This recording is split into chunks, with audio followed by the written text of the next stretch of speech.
Welcome to Pop and Lock. I'm Landry Ayers. And I'm Natalie Dowzicki. Joining us today to discuss one of the most successful trilogies across media in the last century, The Lord of the Rings, are a fellowship of returning guests to Pop and Lock. We have tech and innovation editor for libertarianism.org, Paul Matsko. Oh, thank you for having me again. Editor for intellectual history at libertarianism.org, Paul Meany. Thank you very much. And the Tomlinson Professor for Political Theory at McGill University, Jacob Levy. Hello again, everyone. All right, guys. After 9 long hours of viewing the trilogy for the second time, even to the most oblivious viewer, it's clear that this story is about the desire for power and how power can corrupt even the loveliest of hobbits. But is that all this trilogy is about? There has to be more. Well, I watched Lord of the Rings when I was really, really young. I think I was 4 or 5 when I first watched it. So I've had a long time to think about it. And I read the books later on, but I mostly watched the films. That's like what I was always into. Whenever I talked to my parents about it, they always used to say, like, Lord of the Rings is the best story because it's about everything. It's about all the timeless things of good and evil and power, everything else. But it took me a long time to figure out what Lord of the Rings is about because I just watched the movies and didn't read the books for a long time. But if we're just going to stick to just the movies instead of talking about the books constantly, because that's what we're here for, the movies, I'd say it's mostly about, in my opinion, of course, in philosophy, there's been this challenge of why be moral to begin with. And this is kind of picked up by Plato in the story of the Ring of Gyges, where he talks about this honest farmer who finds a ring and the ring makes him go invisible, just like the ring in Lord of the Rings. How crazy. And then when he used to be a good lad, but then he gets the ring, he goes off, seduces the queen, kills the king, steals a ton of things, does a bunch of bad things. And then one of the interlocutors in Plato's dialogue talks about, well, what if you give the good man this ring, he'll become a bad man? So morality is really just for weak people who can't do what they want to do. And the ring, every time a person takes the ring of power, they have grand ideas about what they'll be. And so, for example, Boromir in the first film, and the book as well, he thinks he can use the ring for good, but eventually he kind of lets loose that he wants to be this powerful, great warrior as well. Galadriel talks about how she'll be loved and feared by everyone.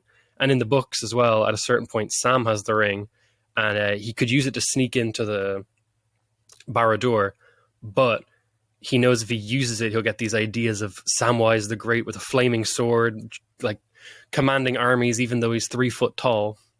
And so the ring gives people power that they would never have normally. I think a big part of Lord of the Rings is the only people who can resist the ring are those who remember themselves. And so in the first film, when Galadriel goes absolutely crazy and starts talking about, I will be a lovely queen and everyone will love me, she rejects the ring and then says, I will stay Galadriel. She stays true to herself, her authentic, what she actually is. Sam does the exact same thing. His whole section in the book as well where he talks, where it's kind of like his inner monologue or his thoughts. And he goes through these ideas of him being a grand and great warrior, but then he goes like, no, not a garden swollen to a realm, just a garden.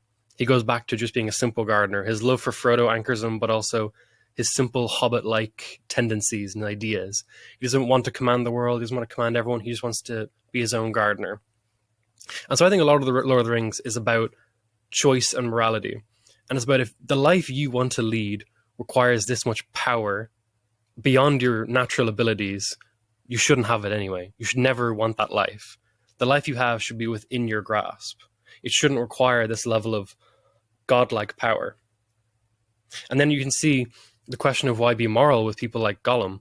Gollum loves the ring and really wants it, but it ruins him. And even, this is again going to the books, you'll constantly hear in the book, in the movie, blah, blah, blah. But Frodo talks about how no one in the Shire killed anyone for hundreds of years. So Smeagol killing Deagle is like a huge deal, and the ring is what caused him to do it. And the ring makes him decrepit, miserable, lonely, friendless. Like, power is isolating. In Lord of the Rings, when you put the ring on, you go invisible, you can't see anyone. There's voices in your head constantly. It makes you actually kind of insane. Not kind of, it makes a lot of people insane. So I think, from watching this movie a million times over since I was a kid, I think Lord of the Rings is about not just a sense of integrity, but a sense that certain powers shouldn't be touched, and that it isolates you and makes you someone else. That's my take. Everyone can tear it to shreds because I went first.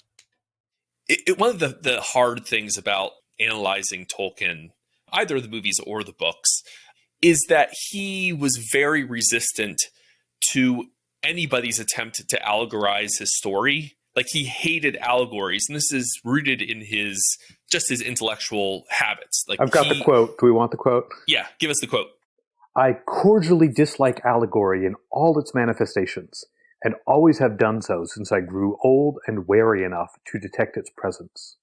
I much prefer history, true or feigned, with its varied applicability to the thought and experience of readers.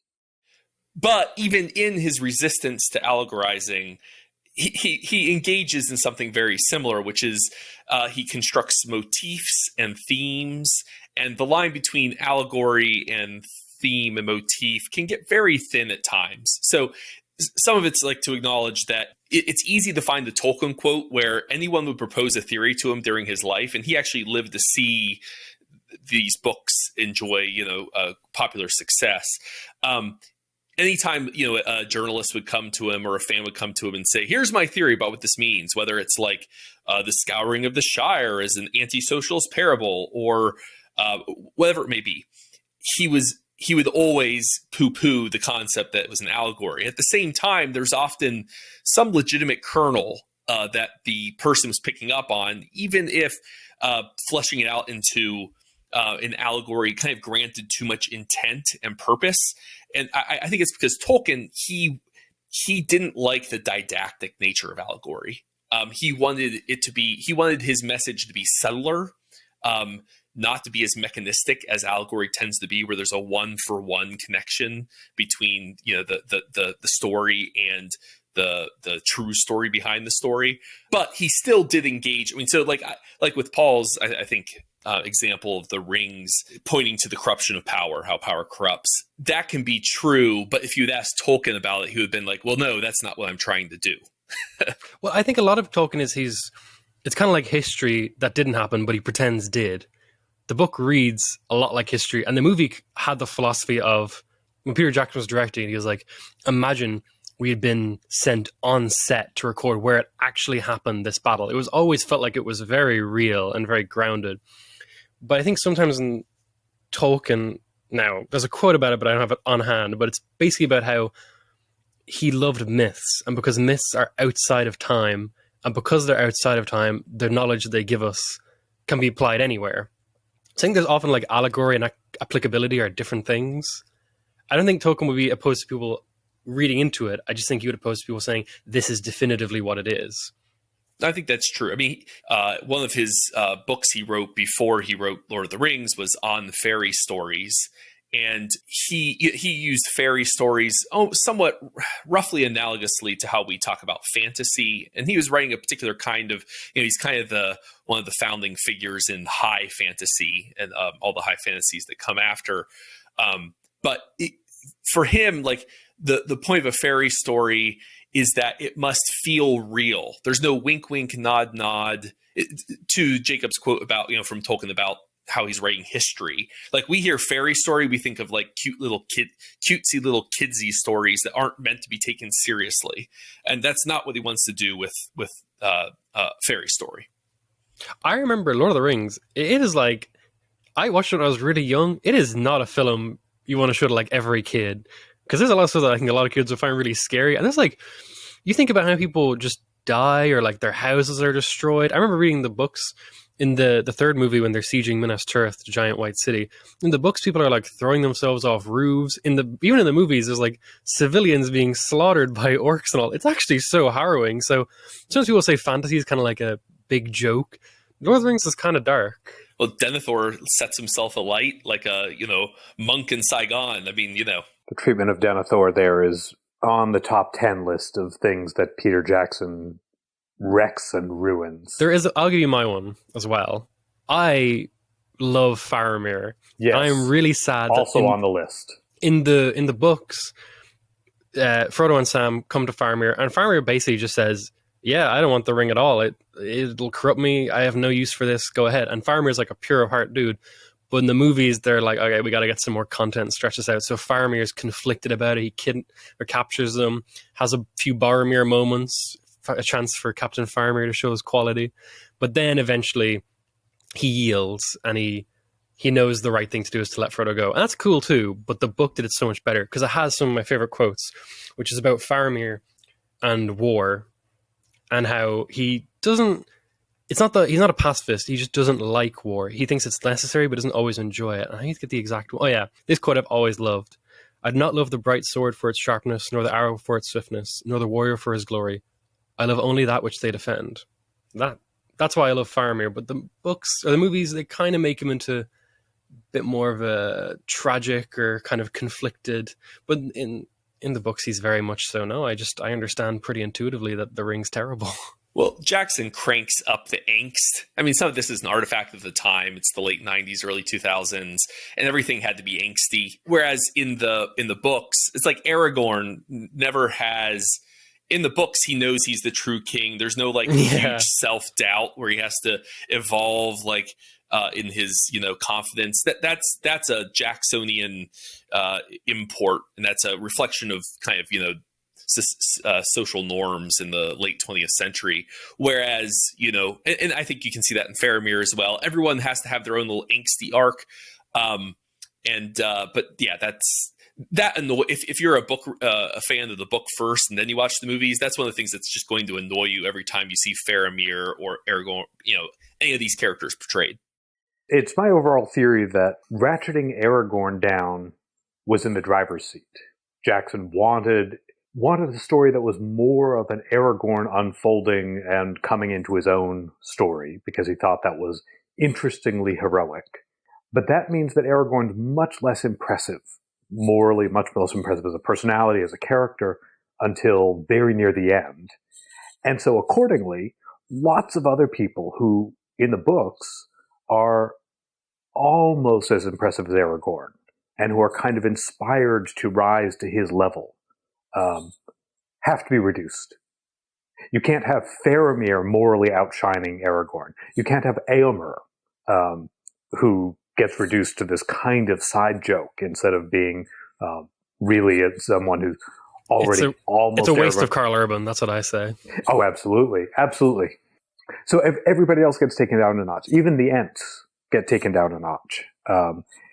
In the movie, the Ents have to kind of get tricked, kind of stumble accidentally into going to war. In the books, they decide to go to war. It takes a long time, it takes a long debate, but they eventually say, no, even if this is the last march of the Ents, even if this is our end, we must defend the forest against the orcs, we must take down Saruman. In the movie, they don't decide that. Merry and Pippin just say, well, go drop us off somewhere that's so close that you're going to see the wreckage. But their decision was not to do it until they get there and get angry. So this is, I think, lots of the individual characters who we look at and say, what happened there in the movie? It's that they get morally ratcheted down. Elrond gets terribly morally ratcheted down. He spends most of the movies trying to run away from the conflict instead of being, along with Gandalf and Galadriel, one of the chief captains and organizers behind the scenes. Now, I do love Aragorn in the films, though, and always have. Ever since I was a kid, coolest guy ever. And then the movies do such a good job of making him so much... the books are great, but the movies make him look cool. Oh, he's so cool. Viggo Mortensen is he was the cool hero for fantasy movies, of that era. Everyone was like, Aragorn, he's the quintessential hero. He's got the long, white Jesus hair. He's got the cool sword, but he's kind of dirty because he's I've clawed my way back from the dirt and being out in the wild, but I'm also a king. He's got everything you want. Perfect man. He has Liv Tyler, who was one of my original crushes when watching this movie, I have to admit. I was a big Liv Tyler fan at the time. Now I've transitioned into, I am definitely an Éowyn stan at this moment. Oh, yes. He's a much better character in the movie and is, I think, portrayed greatly, but a little nostalgic for Liv Tyler. Me and my friends, we think Aragorn's the best, so much so in our drinking games we have a thing where we just every time Aragorn does something cool, which is nearly always. He starts off like smoking a pipe in the corner, then he fights a bunch of ring wraiths, then he like, what else does he do? He does some stuff in Moria that's pretty cool. He fights like 200 Uruk-hai on his own, then the next movie he's just always on it. So they make him very cool. It sounds like you only get halfway through the movie before you fall asleep when you're playing this game. Oh no, you're doomed. There's also one for every time there's a cinematic shot. That'll ruin you. I'll give a shout out to one of the characters they made, Peter Jackson made less cool, and that's Gimli. So in the books, he's like this very stoic, determined figure. And in the movies, he's the comic relief. He's the punchline. Yeah. Which would annoy me. It's going to annoy all the short dwarf kings. Dwarf stands out there. Like you did the dwarves. The elves get made really cool. Legolas is. I mean, they make him do a little. Again, this is very late 90s, early 2000s. It's like we got to do some like extreme sports, and so he like rides the shield down the stairs while shooting, and that again, the artifact of its time. But poor Gimli. But then they try and make up for it when they make the Hobbit films, and they're like, throw a bunch of dwarves in there. Just throw dwarves at them. Well, and they take Thorin and tell Thorin, go do Aragorn cosplay now. Yes. Yes. Oh. I knew there was a reason I like Thorin so much. One of the first things, especially in the movie, that we get is the story of the forging of the rings of power. And they come with the first big, other than the expositional details, the first big blanket statements, sort of value judgments of the people that inhabit Middle-earth. And one of the things that stands out to me so much is, they talk about how fair and wise the elves are and the hardy craftsmen that make up the dwarves in the mines. And then 9 rings go to men and their hearts are easily corrupted, which I think lends itself into the very sort of easy interpretation to see that I think is justified in seeing it. That Paul talked about the power that, the ring of power corrupts, and the story is one of corruption and power, et cetera, et cetera. But why single out the race of men in particular? Is it just sort of a touchstone for readers and audiences to sort of understand what this world is like?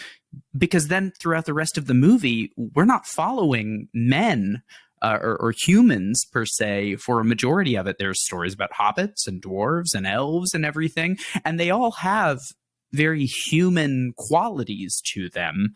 But the race of men within Middle-earth is portrayed as this generally very foolish, corruptible, like every time you go to they go to Rohan, they go to Gondor, they go to all these places, they are generally ruled over by a corrupt human man who has to undergo some sort of realization facing his demise. So what is the kind of like reckoning with the racial politics of Middle-earth embedded in these texts?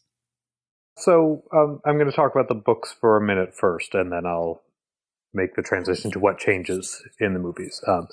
And by the books, I'm going to include the Silmarillion. I'm going to include the history of the First Age. A man of taste and culture. Oh, yes. We're diving deep. Oh, great. All right, strap in, Natalie. Natalie has never read the books and has only seen these movies all the way through for this podcast. So strap in, Natalie. There will be a quiz after. Okay. I'm ready to take notes. The Silmarillion, which is the posthumously published collection into kind of novel shape that Christopher Tolkien was able to put together of what had been Tolkien's real, most serious life work, which was the history of the First Age. Lord of the Rings is set in the Third Age of Middle-earth.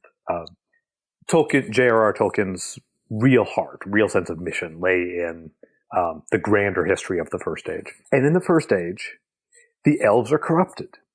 The elves are corrupted by what? The elves are corrupted by lust for the really pretty jewels that the finest craftsmen among them made, the Silmarils.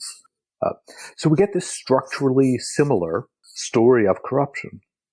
And unlike with the Ring, the Silmarils don't corrupt. Why not? Because Sauron had no part in making them. But the corruption is internal to the elves. Which is to say, Tolkien has a vision in which anyone can fall. And What's going on in Lord of the Rings? In Lord of the Rings, you have elves around who remember this. Galadriel actually took part in it. She was one of the elves who came back from heaven to Middle-earth in pursuit of the Silmarils. This was her family. The men can be tricked.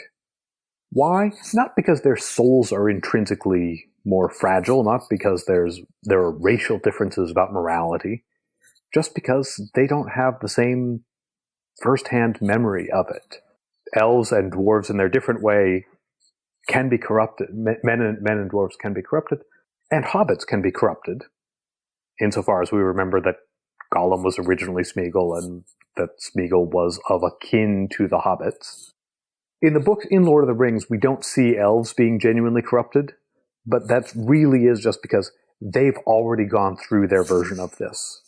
The books do have racial politics around the difference between, on the one hand, elves who can't be corrupted, on the other hand, orcs who are wholly irredeemable, and then this spectrum of men, where the men who descend from Numenor, the men who are of the same line of descent as Aragorn, within the confines of the Lord of the Rings, everyone is temptable. Everyone can fall prey.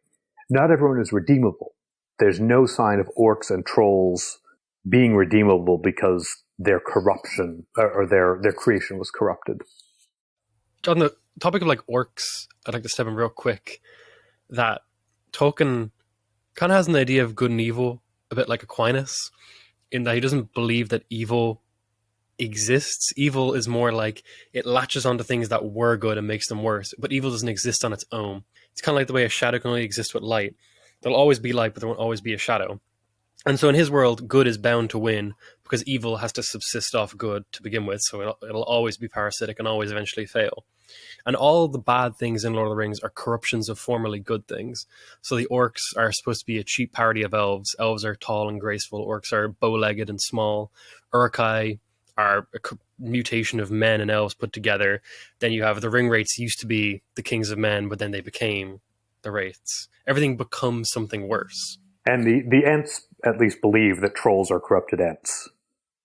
There is this, I mean, I think on Paul's point about, shadow and light and, corruptibility, catastrophe, and to Jacob as well, that there is a catastrophe that lurks in the background of Lord of the Rings that's not, I mean, Silmarillion's not published till after Tolkien's death, by his son, combining together his notes. So it was in the background of, Tolkien's mind as he was writing Lord of the Rings, but not for the, initial generation of readers. If I had to pick one theme to go back to the original question that's at the core of Lord of the Rings and The Hobbit, it's this concept of what Tolkien coined eucatastrophe. And Tolkien coined it because in his mind, you have everyone recognizes that in drama there is tragedy. And a tragedy is what happens, or to use another Tolkien phrase, a discatastrophe, like when something sudden intervenes and it's bad, thus it's bad or crooked. And so a dramatic element is when, suddenly Oedipus finds out that actually he did kill his father and sleep with his mother, right? Like that's so very old, Greek tragedy has that discatastrophic element where suddenly life seems normal and it takes a really sharp sudden turn for the worse. But what Tolkien wanted to do was take the stories of discatastrophe that he studied professionally, and he loved Norse tales. He loved Finnish. I mean, he actually pulls the character of Eowyn from a Finnish Valkyrie.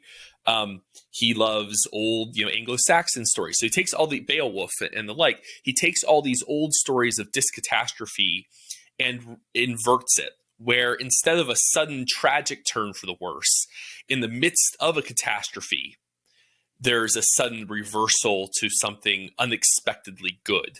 And to use a Tolkien quote from On Fairy Stories, it is the mark of a good fairy story of the higher or more complete kind that however wild its events, however fantastic or terrible the adventures, it can give to child or man that hears it, when the turn comes, a catch of the breath, a beat and lifting of the heart, near to or indeed accompanied by tears, as keen as that given by any form of literary art, in having a peculiar quality. And you've got examples of this throughout the books. The obvious example, Frodo and Gollum, right at the last moment where you've been expecting him to get the ring there and finally throw it in, and then we have this disastrous turn where he is corrupted by the ring and decides to keep it. And then the surprise, joyful turn is when Gollum seizes it and falls in. You have another moment when Sam and Frodo are rescued by the eagles. These are catastrophic moments. I mentioned Eowyn earlier. This comes from an Old Norse legend of Valkyrie Brynhild. Actually, it's not a Finnish Valkyrie. The Tom Bombadil's based on a Finnish legend. Anyways, this is a Norse legend of Brynhild, whose story ends with a murder-suicide. But instead of her dying, you expect her to die with the Witch King. At the last moment, with Mary's film Underrated Help, she slays the Witch King. So we have all these turns. He takes the Old Norse story of Brynhild and makes it catastrophic with Eowyn. I was going to build off that on the idea of Anglo-Saxons. So Tolkien had a love of the Anglo-Saxons, and their great thing was that they never gave up. They would always fight till the very last. And so in Beowulf fights one of these monsters. What was it called again? The one who... Grendel? That's the one. Yeah, Grendel. He fights him with his bare hands. And it's like, why that? He fights him naked, but basically no armor, no weapons. And I always wondered, why do you fight him naked to begin with? And the whole point of it is that in the Anglo-Saxon idea of the world's bound to end, fall into chaos. There's no way to win. But there is a way to embarrass the forces that fight us by fighting them on equal terms with honor. And the whole point of the Anglo-Saxons had that Tolkien admired so much was that raw sense of will to overcome. But just being good at fighting and having willpower wasn't what Tolkien wanted. He wanted to combine military victory with moral victory. And so in Lord of the Rings, people don't win because they've got better strategy or they're better at fighting. They win because of a moral integrity that they have. Theoden wins at the Battle of Helm's Deep because he rides out and finally fights for his people. And then Éomer and the boys come in and do the rest of the work. But the whole point is that it's always a moral victory. And then people like Éowyn, when she's supposed to die, she doesn't die. She spent all of her life trying to find a way to valorize herself and die in war. But then she finds out the importance of love of Faramir and growing. And it's everything about Tolkien is about taking away the harsh edges of the, like not everything, but everything about the fighting is about taking away the harsh edges of Anglo-Saxons and replacing it with kind of a much more, kind of a lot more humility and a lot more about morality and personal character. It has religious significance. So when he talks about this in his letters, he sees the eucatastrophe, the ultimate eucatastrophe, the true capital M myth, of which all the myths that he's writing and the myths that he's pulling characters and concepts from in the human past are all in his mind reflections of like the eucatastrophic moment of the incarnation, of the crucifixion, resurrection of Christ. So Tolkien is deeply Catholic, and it's actually this concept of eucatastrophe that leads him to convert C.S. Lewis to ultimately to Anglicanism, to Tolkien's disappointment, but converts him to Christianity during a late night walk at Oxford. So like to me, that's like the kind of the key theme of what he's trying to do. Again, it's not an allegory because eucatastrophe is a theme. So I think that's why he was very kind of resistant to allegorization. But no, I think your point's well made, Paul. And you should recognize that turn. And he talked about that turn kind of throughout his writing about why he wrote these books. And there's a clear Christian thread woven in. Part of what we're getting when we read The Lord of the Rings and think about their relationship to the Norse Eddas and Norse myths and so on, is the attention to humility and the moral value of humility that and Frodo's ultimately humble self-sacrifice that clearly has Christian connotations that weren't present in the Norse original. But Tolkien's version, by contrast with C.S. Lewis's overtly allegorical Narnia books, is never going to be reducible to that. There's one sense in which the Lord of the Rings trilogy looks like the story of the triumph of Aragorn. There's one sense in which it looks like the story of the ultimate self-sacrifice of Frodo. But we most hear Tolkien's voice through these funny nature-oriented side characters, through Tom Bombadil, through Treebeard, through Sam, and through Faramir in that speech about what the swords defend. Those are the most Tolkien-y moments, not actually Frodo's Christ-likeness. Tolkien is deeply attached to the old, the traditional, the comfortable, the natural. There's this tremendous sense of villainy attached to Saruman for Saruman's building factories that belch out smoke and make stuff. The Shire is not a Christian place, and it's also not a Norse place. It's a very Tolkien-y place. Small is good. Yeah, well, he quotes William Blake frequently in his letters. He was a Blake, the romantic poet that every Englishman of his generation would have read. And there's the line from his famous poem, "And did those feet in ancient time, was Jerusalem builded there among these dark satanic mills? I will not cease for mental fight, nor shall my sword sleep in my hand, till we have built Jerusalem in England's green and pleasant land." And you can see that dark satanic mill concept, hostility to industry and modernity, kind of in general. That's Saruman. Saruman is who would use the tools of the enemy to try and defeat Sauron. The scouring of the Shire is to remove these grim factories, which in Tolkien's letters, he says that the grim mills in the Shire, when the hobbits return, he kind of had in the back of his mind his childhood hometown of, I think it's pronounced Sarhole, being swallowed by industrialized and expanding Birmingham, and the old mill was decrepit. They saw a photo of it. And so there's that pastoral sentiment that's very strong in the books. Which helps explain why it was so popular. It got embraced by the counterculture in the 60s. That was one of the bits. If you were concerned about the effects of industrialization on the environment or on society, then you would read, The Scouring of the Shire. You would read Tom Bombadil, read about Saruman, and be like, yeah, this is a parable for all the stuff I hate. So it's easy to see why it was received in that light as well. While I was watching the first movie specifically, I was like, wow, there aren't a lot of female characters in this story, and they don't really have prominent roles. But as Paul Meany pointed out to me in my notes, by the third movie, I was like, oh yeah, strong female character, put it in the notes. So I was kind of curious, can we talk about why her role, especially in if you look at fantasy film, in a larger context, was so legendary, and how it kind of changed the way females were portrayed in future fantasy films too? So some of this is that we're coming at it with the kind of expectations of our place in time, and that runs up against the expectations of his time.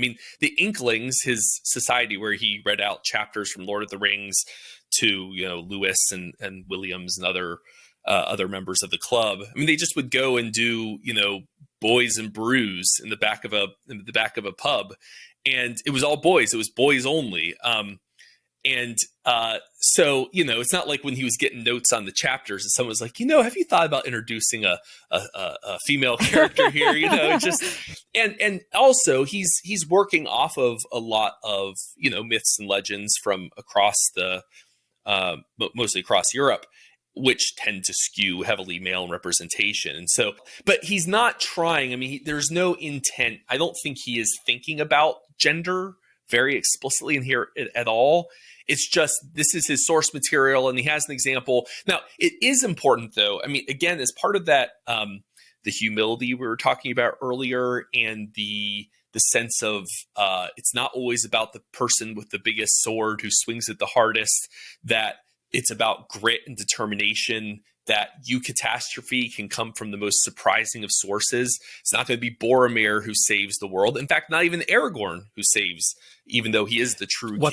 What saves the world is mercy. It's that Bilbo didn't kill Smeagol. What saves the world is a quiet, nice virtue, not a bombastic battle. Exactly. And Eowyn fits in with that theme as well. Who is it? Now Jackson gets this wrong. My understanding is that the prophecy was not that the Witch King can't be slain by a man. It's but it's that it's also worth noting that it's Merry who sticks him with the barrow dagger that weakens him, and then she slays him with a sword thrust. But in both cases, I think they're even joining a Hobbit and Éowyn. It's a reminder that like it doesn't take some mighty man of valor to slay. So there was a certain degree where he's subverting expectations. There is a feminist reading of this, and that is done all the time, which is to look at that general theme of the subversion of expectations, that it's not going to be up to your Aragorns and Boromirs. It's up to the hobbits, to the marginalized, to the people who are looked down on and dispossessed in society. That's who, so there are feminist readings of the book, but I don't think it's at the forefront of his mind as he's writing here. Well, obviously, yeah, but which is annoying. It's annoying in Jackson when he gets his chance to just in the Hobbit trilogy, he is, the Hobbit is shorter than any of the individual 3 books in the Lord of the Rings trilogy, and he still makes 3 movies out of one of them, and so he's packing all this stuff in. And that's fine. Pad out the runtime, whatever floats your boat. But it's annoying that he subverts then what Tolkien is trying to do. It becomes all about the action. It becomes all about, Bilbo,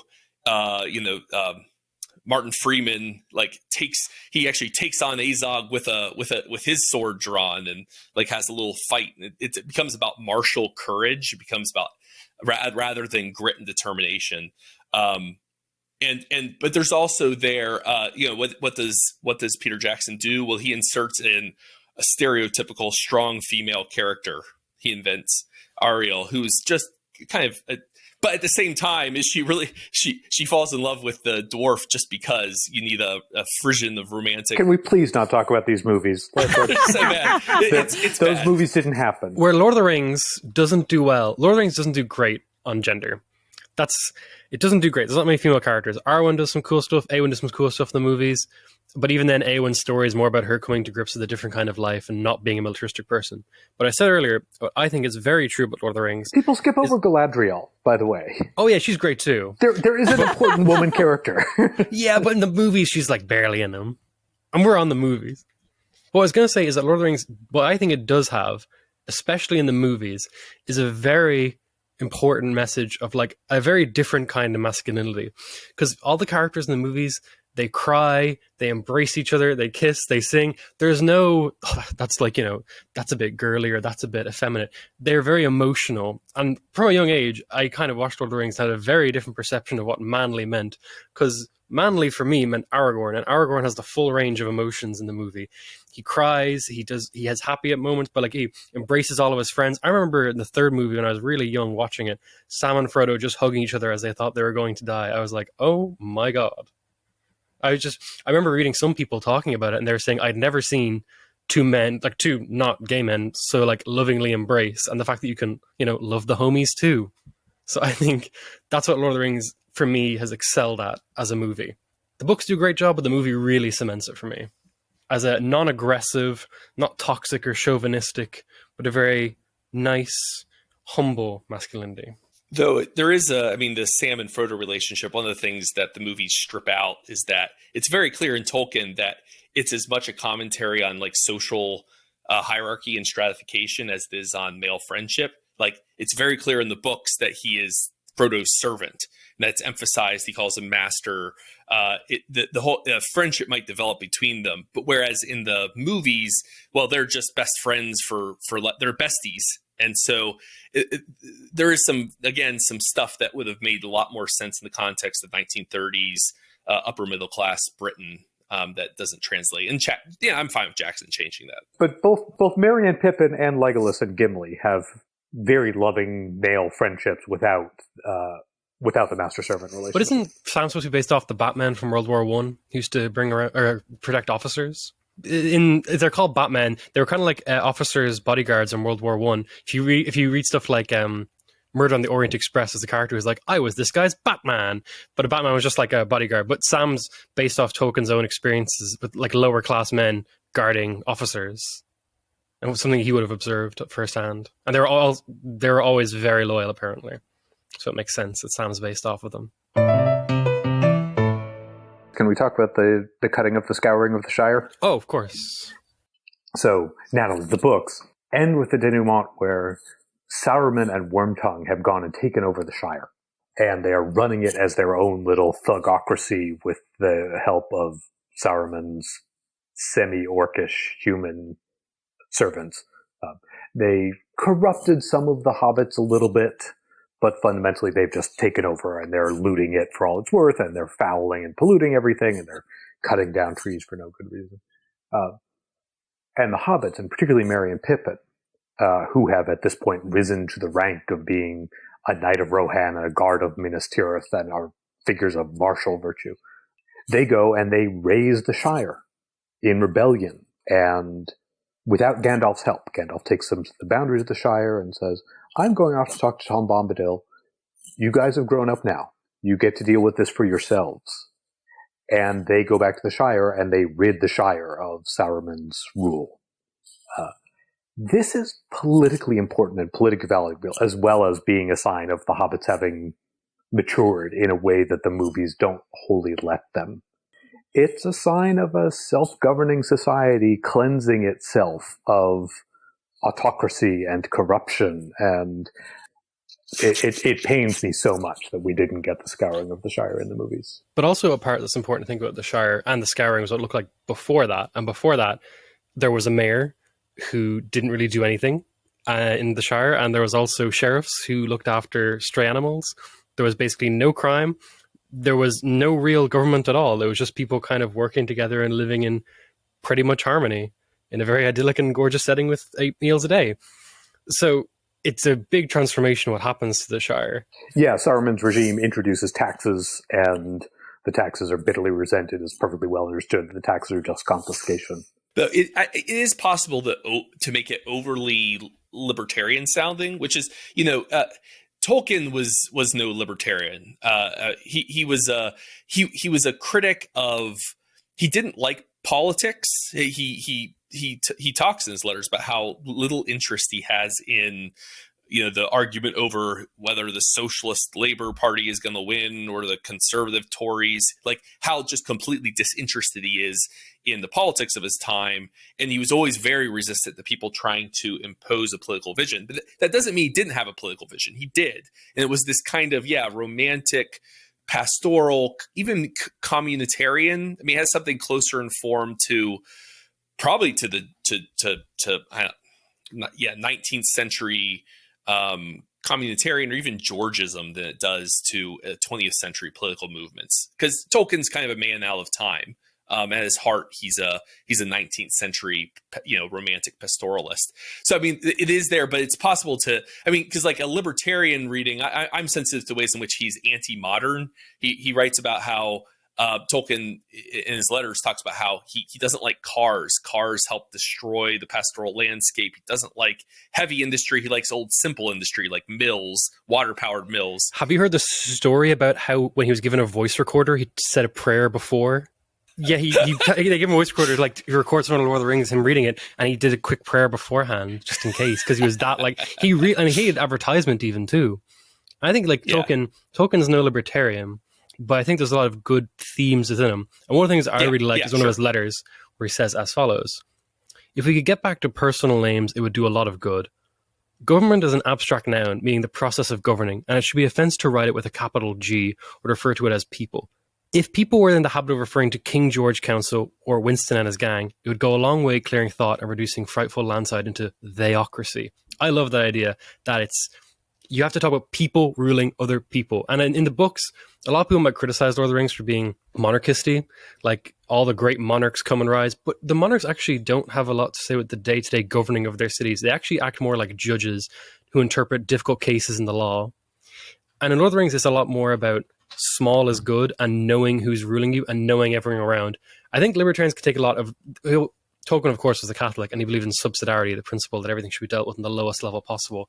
I think that's where Tolkien, not a libertarian, but we can look at him and say, those are some good ideas, my guy. All right, I have a fun question that I want to ask. I want to know who everyone's favorite character is. Sam. Sam is the true hero. He's the true hero. It's because of him that everything is actually gets to happen in the context of the films. I think there was a lot of times where, while things were set in the right direction, that without Sam intervening and showing his love and devotion for Frodo, he would have been put in a lot more situations where they wouldn't have been able to accomplish their task.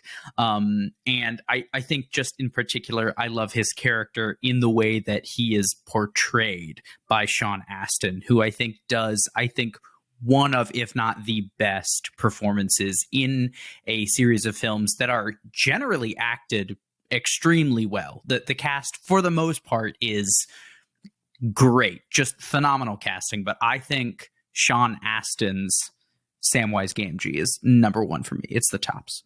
I agree with that. Anyone else want to throw a contender in? My favorite character, since I've watched movies since I was very young, has changed. It first started as Aragorn, then I moved to Legolas, back to Aragorn, then I went to Sam when I got older. Then as I got a little older, it changed to Theoden. Now Theoden, the King of Rohan, has become one of my favorite characters because he is same with Boromir too. I love him as well. They're both tragically human, and they have so many failings, and they don't always get things right, but they're always trying to set things right. I find Bernard Hill, who plays the captain of Titanic as well, but I remember the bit where his son Eadred dies, and he talks about how no fathers have to bury their son. Absolutely breaks you. And then kind of his whole coming out of being brainwashed by Saruman and regaining his confidence. I think that's a brilliant story. And I love Boromir. I'll always love Boromir for his flawedness, but also his sacrifice at the end. I love that speech out of Folge at the end, my brother, my captain, my king, admitting all of his failings. I love them all, but I'd probably say right now I'm feeling Theoden. In 2 years, I'll probably go to someone else. I mean, in the books, it's hard for it not to be Treebeard. I'm not altogether on anyone's side because no one is altogether on my side. I just want to be here alone in the woods, thinking in my long, lovely language. And Tom Bombadil also sits alone in the woods, but Tom Bombadil's fundamentally silly, and Treebeard is fundamentally, I'm going to sit here and think my deep thoughts, and there's something lovely about that. But I'll say an underrated character in these conversations in both the book and the movies is Merry. Frodo has been raised by Bilbo the Adventurer and has been cultivated in an important way by both Bilbo and Gandalf, that you are going to be someone who is going to go off and be important someday. The only question is when. And early in the book, it's already clear that Frodo knows that this is probably more or less what's expected of him. Legolas is the son of a king. Gimli is born to a family of adventurers who've retaken the Lonely Mountain. And Pippin is a fool of a took until near the end. But we go through the books, and when the hobbits are being treated as fundamentally childlike, they're literally being carried around a lot of the time. And even Frodo hasn't yet fully come into any sense of leadership. Merry is steadily maturing, and he's paying attention. He's reading the maps in Rivendell. When Merry and Pippin get separated and get kidnapped by the orcs, it's Merry who has his wits about him and says, well, if Gandalf's not here and Aragorn's not here and Frodo's not here, we have to do for ourselves. And without having been raised with the expectation that he was going to be a leader, someone who had presence of mind in combat, someone who was going to see the world, he just figures it out. I'll second. Mary was so you took mine, but all on the underrated theme, and maybe this gets into a common complaint by people who only ever watched the movies. So you probably heard the one where it is, if the eagles could fly them away from Mount Doom, why couldn't they fly the hobbits to Mount Doom and just obviate the entire necessity for this long trilogy of films, and boop, bada bing, bada boom. It's all over just like that. Is that it's rooted in a change that Jackson makes to a lot of the non anthropoid characters. So like, the Ents, what he does with the Ents is of a piece with this. The same thing's true with like Tom Bombadil getting cut out. Now, and again, I don't fault Jackson for removing Tom Bombadil, because even Tolkien acknowledged that Bombadil didn't really fit with the plot. but he wasn't. The movie's not just. I mean, the books weren't just about plot. There was stuff in there that he put in because he liked it. He had worked on it in other places, and Bombadil is kind of a foil for Sauron, like that. Both of them are masters. Bombadil is considered a master, but Bombadil he lives in harmony with the forest, whereas Sauron wants dominion. I mean, so they're kind of foil characters. But he takes Bombadil out because Bombadil doesn't fit in a kind of an epic story, struggle between superpowers, between good and evil. And Bombadil is someone who sits apart, like literally from the plot in a sense, and from that kind of that struggle that defines so much of the rest of the trilogy. And same with the Ents. You know, he kind of Jackson changes the Ents to make them, frankly, less interesting and impressive in the movies versus in the books. But the same thing he does with the Eagles. And so the Eagles end up being underrated because in the movies, the Eagles are just these they're essentially just dumb birds who Gandalf can summon. He sends off a moth. And send the moth, get the Eagles to come act as a deus ex machina, right? Move the plot forward. But in the books, it's very clear the Eagles are intelligent just like the Ents. And they have they have their own society, they have their own conversations, and they have their own motivations. In the movies, they just exist to help the human, elfish, and dwarf, to move the plot along for the people that really matter to Jackson. But in the books, they're their own separate society. It's not they fly high above. So what happens, whether Sauron wins and the elves lose, and what happens, they're removed from that. They have their own sets of concerns and interests, and that kind of gets stripped out of the movies. So I would say the Eagles are underrated. Properly rated by the books, but underrated by the movies. And that also explains why they don't fly to Mount Doom, because that's just not, they have their own interests and their own set of motivations, their own society. They don't just serve at the beck and call of Gandalf. And when you make them do that so Jackson introduced an unnecessary question by making them into essentially dumb birds. People had always asked that question about the books too, and the answer is the Nazgul would have ripped them to shreds. Exactly, that's what I always say. They have a bunch of dragons there. Why would they just go, oh yeah, I'm going to suicide charge into this for people I don't know and don't care about?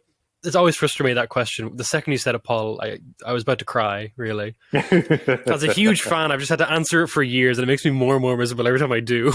Every time a journalist wrote a review of the movie, that somehow it seemed to make its way into the review. We don't get why it was also necessary. It had to be so long. Yeah, 9 hours of your life. Or more. It's slightly more than 9 hours of your life. I watch the extended editions every Christmas, so it's 12 hours. So I'm a little concerned, Natalie. It doesn't sound like you watched the extended versions. No, I did not watch the extended versions. And, there's just some things I can't devote time to. That's one of them. Just the most popular book and movie for the last 100 years, yeah. You're lucky we're only doing one episode on this. So Natalie, what you need to do now is go watch the Ralph Bakshi version, the animated version from the 70s. That's the next level of fandom. Thanks for listening. If you want to challenge Natalie, a true Tolkien head, to some Lord of the Rings trivia, make sure to hit us up on Twitter @PopandLockPod. That's Pop, the letter N, Lock with an E, like the philosopher, Pod. Also, make sure to subscribe to us on Apple Podcasts, Spotify, or wherever you listen to podcasts. We look forward to unraveling your favorite show or movie next time. Pop and Lock is produced by me, Landry Ayers, as a project of libertarianism.org. To learn more, visit us on the web at www.libertarianism.org.